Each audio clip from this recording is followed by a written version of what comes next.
What's up, it's Dragon with Blackstone Labs. If you're watching this, that means that you have accepted my Christmas gift of taking the Dragon Deltoids to your next level.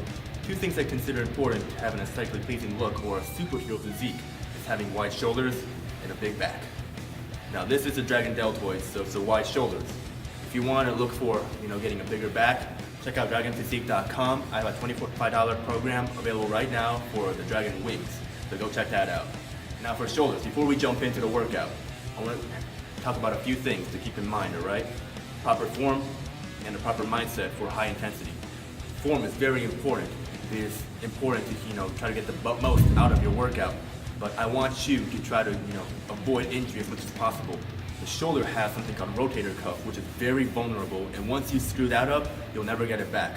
You never want to be able to, take yourself away from your maximum potential. The first thing, whenever you do a shoulder workout or a deltoid workout, you always want to keep in mind to pull with your elbow and not with your wrist. I see a lot of people doing this, especially with side lateral movement. Side laterals here. I see a lot of people doing something called seagulling.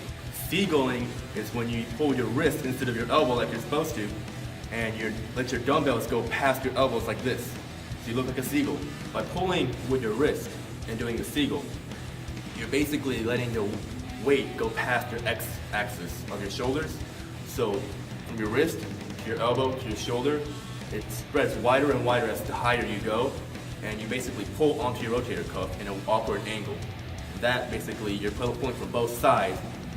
In the long run, you can damage or even tear that muscle, so you never want to do that. Try to pull with your elbow at all times. Scientifically, now, the deltoid muscle engages from 10 degrees to 180 degrees. So you don't technically have to stop here. You can always go up, but you still want to be pulling with your elbow, not with your wrist.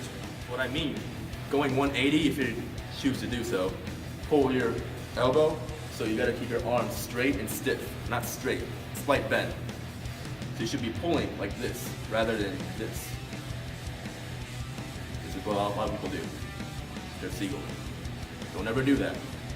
Now, the second thing I want to talk about is your hands. The way your wrists are, the way you supinate or pronate or do a power grip, the angle of your wrist will also be able to help you hit different angles of the muscle. So what I tell my clients a lot is whenever they're doing a lateral movement or a deltoid movement, think about pouring a bottle out. So if you're doing a side lateral, pour out the bottle of water or soda or whatever. You can keep it here in a neutral pronated grip, or you can also pour the bottle. If you're going to do a chest workout anyways, you don't really have to do much of an anterior deltoid movement. In fact, if you do too much of a front deltoid movement, you're going to end up in overtraining possibly. So that's why I focus on the rear deltoid to keep that balance going on. Now that we got that covered, it's time for you to get your Dragon Deltoids, download the PDF on the link below, and get your workout in. Now make sure you warm up.